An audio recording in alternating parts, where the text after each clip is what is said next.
Ankleshwar GIDC ખાતે શ્રી યુવા મિત્ર મંડળ દ્વારા સતત 70મો બ્લડ ડોનેશન કેમ્પ માનવ મંદિર ખાતે યોજાયો હતો, જેમાં 150થી વધુ બ્લડ યુનિટ એકત્ર કરવામાં આવ્યું હતું.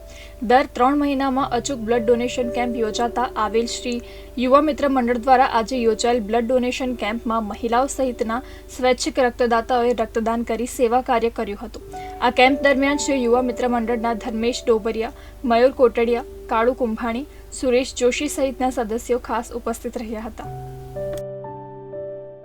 અમે દર 3 મહિને શ્રી યુવા મિત્ર મંડળમાં બ્લડ કેમ્પનું આયોજન કરીએ છીએ. આ અમારો 70મો બ્લડ કેમ્પ છે અને દર ટાઈમે અમે 100 થી 150 બોટલનું આયોજન કરીને અને બ્લડ કેમ્પને અર્પણ કરીએ છીએ.